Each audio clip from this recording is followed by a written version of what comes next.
একের পর এক অপারেশন প্রঘাতের জেরে কিন্তু জঙ্গি গ্রেফতার হওয়ার ঘটনা ঘটছে। আর খাগড়াগড় কাণ্ডে জড়িত জঙ্গিরাই কি এবার আনসারুল্লাহ বাংলা জঙ্গিদের পাশে দাঁড়িয়েছে? গোয়েন্দা সূত্রে দাবি করা হচ্ছে আনসারুল্লাহ বাংলা টিমের এই জঙ্গিদের সঙ্গে খাগড়াগড় কাণ্ডে জড়িত জঙ্গিদের যোগাযোগ রয়েছে। তাহলে খাগড়াগড় কাণ্ডে জড়িত জঙ্গিরাই কি আনসারুল বাংলা টিমের জঙ্গিদের মদত দিচ্ছে?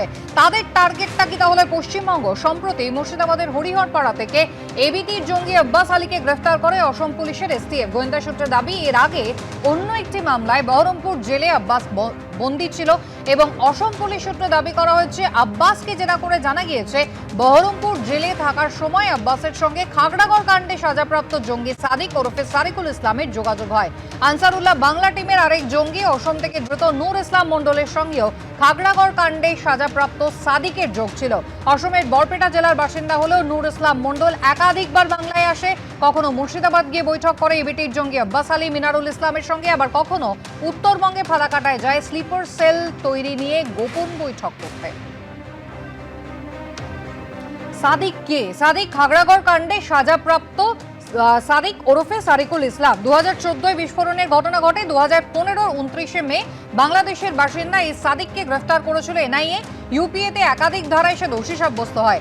গোয়েন্দাদের অনুমান পশ্চিমবঙ্গ সহ গোটা ভারতে আনসারুল্লাহ টিমের সক্রিয়তা কিভাবে বাড়ানো যায়, কিভাবে এবিটি জঙ্গিদের নেটওয়ার্ক বিস্তৃত করা যায়, কিভাবে আরো স্লিপার সেল তৈরি করা যায়, আব্বাসকে সেই সব টিপস দিত খাগড়াগড় কাণ্ডে সাজাপ্রাপ্ত জঙ্গি সাদিক। আরো কত জঙ্গি কোথায় আছে, কি ছকি বা করছে, এই সব নিয়ে কিন্তু উদ্বেগ ক্রমশ বাড়ছে।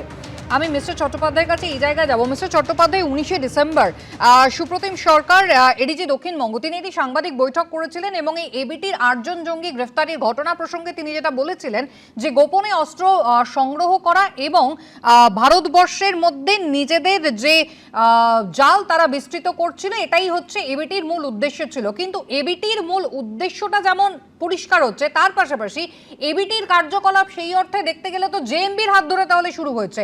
2014 সালের ঘটনার জেরে 2015-তে যাকে অ্যারেস্ট করা হয়েছিল তার উপরে জেলের ভেতরে থাকার সত্ত্বেও রাজ্য পুলিশ তাহলে কেমন নজরদারি করলো যে তারা অন্য একটা সংগঠনকে মদত জোগাতে শুরু করলো জেলের ভেতর থেকে?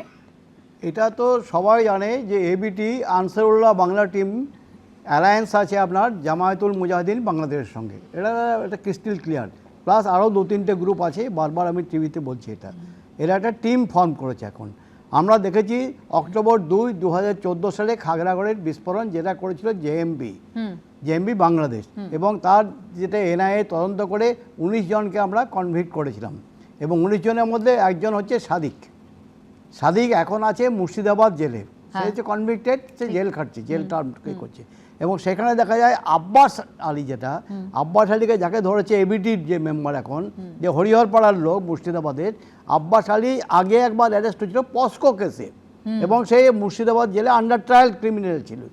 সেখানে দেখা যাচ্ছে under trial criminal and convicted criminal Murshidabad জেলে যদি কোনো কনস্পিরেসি করে সেটা দেখার দায়িত্ব হচ্ছে জেল অথরিটি অথবা গোয়েন্দা বিভাগ। আমাদের একটা সিস্টেম আছে জেল কাভারেজ বলে, আমরা জেল কাভারেজ। কারণ এখন দেখা যাচ্ছে পার্টিকুলারলি এটা দেখা গেছিলো আফতাব আনসারির সঙ্গে থেকে। আফতাব আনসারি একটা স্মল ক্রিমিনাল, সে যখন তিহার জেলে ছিল সে সেখানে একটা বিগ ইন্টারন্যাশনাল গ্রুপের মেম্বার হয়ে গেল তিহার জেলে। সো আমরা দেখেছি যে জেল হচ্ছে একটা, আমরা বলি যে এখানে hatchery of the militants of the terrorist groups, ক্রিমিনালদের ওখানে ট্রেনিং দেওয়া হয়। Both under trial and convicted criminal জেলে থাকে এবং এই জেল কাভারেজ যদি না করতে পারে, জেল কাভারেজ যদি ঠিক, আমরা জেল কাভারেজে কিন্তু অনেক সুফলও পেয়েছি।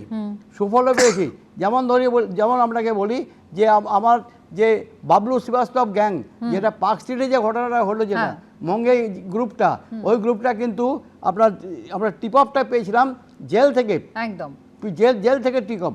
সুতরাং এই জেল কাভারেজ করে দেখা যায় যে বিভিন্ন মিলিটেন্ট তাদের মধ্যে কি কথাবার্তা বলছে, not only militant and criminal groups. একেবারে যেখানে এনআইএ যাদেরকে গ্রেফতার করছে, ইউপিএতে মামলা রয়েছে, অর্থাৎ রাষ্ট্রদ্রোহিতার মামলা যাদের বিরুদ্ধে রয়েছে তাদের উপরে বাড়তি নজরদারি থাকবে না কেন? সেখান থেকে তারা অন্য একটা গোষ্ঠীকে কিভাবে মদত যোগাচ্ছে, এর উত্তরটা তাহলে কে দেবে?